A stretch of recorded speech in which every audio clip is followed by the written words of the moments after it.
ஒரு குட்டி கதை சொல்லிட்டா, இந்த கோத்தகிரியில சும்மா சுத்திட்டு இருக்கும் போது அங்க இருக்கிற மலை கிராம மக்கள் நம்மள கண்டுக்கிட்டாங்க. அவங்க கூட சேர்ந்து படம்லாம் பிடிச்சிக்கிட்டேன். அவங்க கூட படத்தை பிடிச்சிட்டு அங்க ஒரு அழகான காட்சி அமைப்பு இருந்தது. அங்க மேல ஏறலாம் அப்படின்னு பயந்துக்கிட்டே மேல ஏறினேன். கீழே விழுந்தேன், சோலி முடிஞ்சது. இருந்தாலும் தைரியத்தை மனசை வர வச்சுக்கிட்டு மேல ஏறி இன்னும் படத்தை பிடிச்சோம்ல.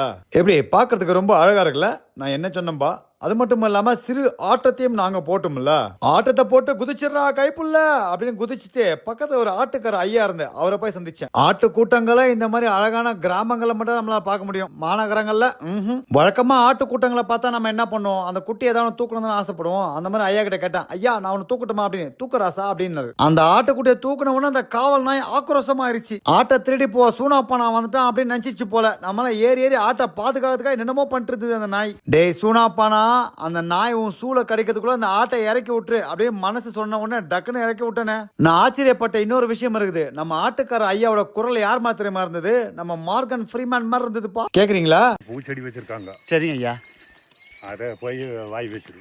என்ன அது தமிழ்நாட்டு மார்கன் ஃப்ரீமேன் மாதிரி இருக்கல குரல். அப்புறம் அந்த ஐயா அந்த ஆட்டுக்குட்டிகளோட அழகான இறக்கத்துல இறங்கி போனாரு. பார்க்கவே ரொம்ப அழகா இருந்தது. அப்புறம் ஒரு தம்பி ஓடி வந்து, அண்ணன் அவங்க கூட நான் தனியா படம் பிடிச்சிக்கணும் அப்படின்னு சொல்லி ஒரு செல்லிட பேசி என்கிட்ட காட்டினாரு.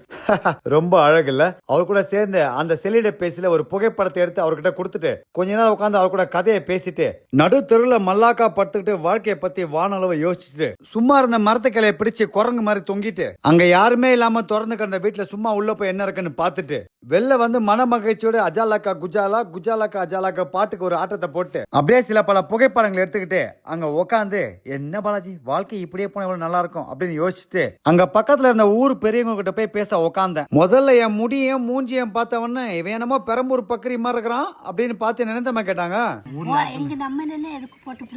என்னைய புள்ள பிடிக்கிறவன் நினைச்சிட்டாங்க போல. அந்த மாதிரி பல கேள்விகள் கேட்டாங்க. அப்புறம் கொஞ்ச நேரம் கழிச்சு நல்லா பாசமா பேச ஆரம்பிச்சிட்டாங்க. கையெல்லாம் கொடுத்தாங்க, படம்லாம் பிடிச்சிக்கிட்டாங்கப்பா. படம் பிடிக்க என்ன சொன்னாங்க தெரியுமா? நீங்க தான் நல்லா இருக்கிறீங்க என்ன விட. ஐயா ஆமா. நான் உங்களை சிரிக்க வைக்கலாம் பார்த்தா அவங்க நம்மள வெக்கப்பட வச்சுட்டாங்க. அங்க ஒரு எருமை மாடு ஒன்று நின்று இருந்துச்சு. நம்ம ஊர்ல எருமை மாடுகளே பார்க்க முடியறதுன்றனால போய் தடை கொடுத்தேன் பாருங்க. கோவப்பட்டா போல. அது உங்க கண்ணுக்கு தெரியுதா?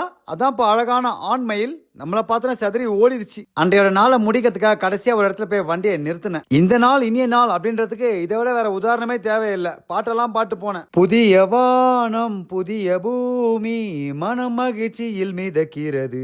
கடைசியா ஒரு கருத்து சொல்லி இந்த காணொலியை நான் முடிச்சுக்கிறேன்ப்பா. வாழ்க்கையை ரெண்டு வகையா வாழலாம். ஒன்னு தேவைக்கான வாழ்க்கை, இன்னொன்னு ஆசைக்கான வாழ்க்கை. தேவைக்கான வாழ்க்கையை வாழும் போது நிம்மதி அதிகமா இருக்கும். ஆசைக்கான வாழ்க்கையை வாழும் போது கவலைகள் நிறைய இருக்கும். தேவையா ஆசையா, இந்த பாஷாவா இல்ல அந்த ஆண்டனியா அப்படின்னு சொல்லி முடிக்கிறதுக்குள்ள ஒளிப்பட கருவி சாஞ்சிருச்சு. கருத்து சொன்னா கேமராக்கே பிடிக்க மாட்டேங்குதுப்பா.